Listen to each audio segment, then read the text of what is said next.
A floresta. Era uma manhã clara quando um grupo de 5 amigos decidiu se aventurar na Floresta Vermelha. Um lugar remoto, mas conhecido por suas paisagens deslumbrantes.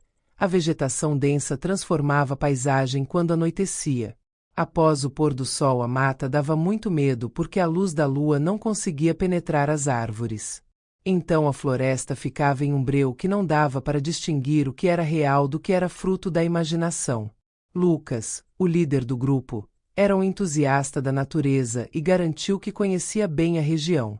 Com ele estavam Marina, sua namorada, e os amigos Rafael, Sofia e Pedro. Todos estavam muito animados para passar um fim de semana todo na farra sem ninguém por perto para vigiá-los. Bom, isso era o que eles pensavam. A caminhada inicial foi tranquila. Eles encontraram um lugar perfeito para acampar, à beira de um rio de águas cristalinas, cercado por árvores altas que bloqueavam a luz do sol, criando um clima misterioso.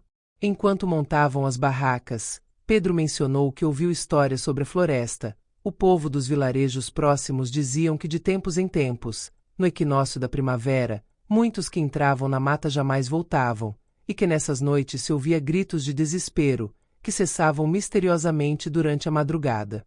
Marina riu, dizendo que ele assistia a muitos filmes de terror. Rafael e Sofia se entreolharam com uma expressão de preocupação. Lucas concordou com Marina e mudou o rumo da conversa. Quando a noite caiu, a temperatura despencou, e o grupo se reuniu em torno da fogueira. Eles conversaram, riram, beberam e compartilharam histórias de assombração que deixaram as meninas com medo. Rafael e Sofia foram para a barraca acabar a noite. Pedro foi para sua barraca resmungando que deveria ter levado uma companhia feminina também. Lucas e Marina ficaram mais um pouco olhando o fogo, mas uma sensação incômoda começava a se infiltrar. O silêncio da floresta parecia antinatural, não se ouviu nenhum animal, nada. Era como se os animais estivessem se escondendo com medo de alguma coisa. A luz das estrelas mal conseguia penetrar a copa das árvores.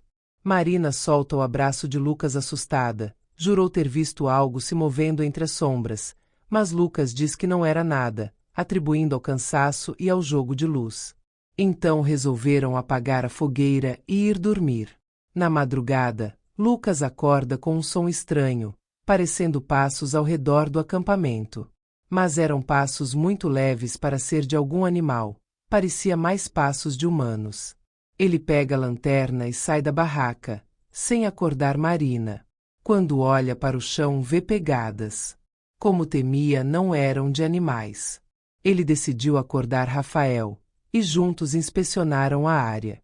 Para sua surpresa, encontraram o que parecia ser uma armadilha rudimentar feita de galhos e pedras. Quem faria isso aqui no meio do nada? Rafael pergunta preocupado. Lucas fica sem saber o que responder. Eles voltam para o acampamento às pressas. Eles decidem não acordar os outros e ficam de vigia até amanhecer. Quando contam os acontecimentos da noite anterior para o restante do grupo, eles acham que Rafael e Lucas estão exagerando, e decidem continuar o acampamento, apenas seguir uma trilha diferente.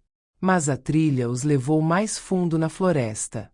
Depois de horas de caminhada, eles se depararam com uma cabana aparentemente abandonada, construída de madeira velha e coberta de musgo. Resolvem dar uma olhada, mesmo Marina e Sofia dizendo para não irem e sim para voltar para casa, mas eles não deram ouvidos. Dentro da cabana encontraram utensílios enferrujados, tesouras, machados, facões, muitas facas. Pedro vai olhar em um canto e fica petrificado. Quando os outros chegam perto para ver porque ele está tão assustado, se deparam com ossos, muitos ossos, que claramente não eram de animais.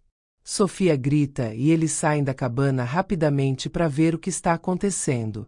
Mas antes que pudessem sair, um som grave e gutural ecoou pela floresta. Quando eles chegaram perto das meninas, elas pareciam ter visto um fantasma. Sem dizer nada, o grupo correu em pânico. Mas Lucas tropeçou em uma corda fina que acionou outra armadilha. Um tronco pesado balançou de uma árvore e acertou suas pernas, prendendo-as e quebrando seus joelhos. Eles tentaram libertá-lo, mas passos se aproximavam rapidamente.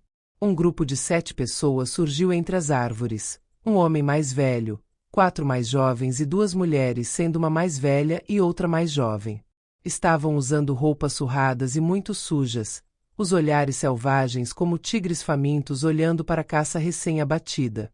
Os amigos tentaram dialogar, mas os estranhos não responderam. Em vez disso, os cercaram, forçando-os a se render. Amarrados e amordaçados, foram levados a uma clareira onde uma grande fogueira estava acesa. O cheiro de carne queimada e sangue era nauseante. Os capturadores não falavam, apenas emitiam grunhidos e risadas baixas enquanto preparavam o que parecia ser um ritual. Os colocaram de 2 em 2 em uma espécie de gaiola, enquanto levavam Lucas para longe.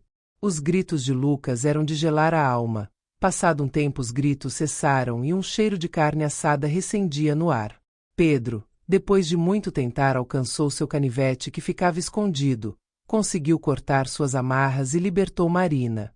Quando foram em direção onde Rafael e Sofia estavam, se depararam com Lucas, amarrado em uma espécie de mesa, agonizando. Tinham-lhe cortado as pernas, os braços estavam somente os ossos. Seu tórax aberto dava para ver o coração ainda pulsando cada vez mais lentamente.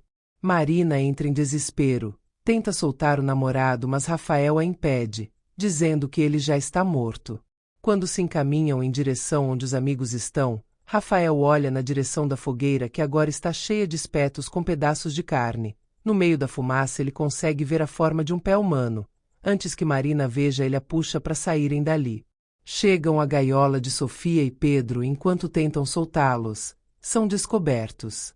Em meio à confusão, Marina empurra uma tocha na fogueira, espalhando chamas e causando pânico.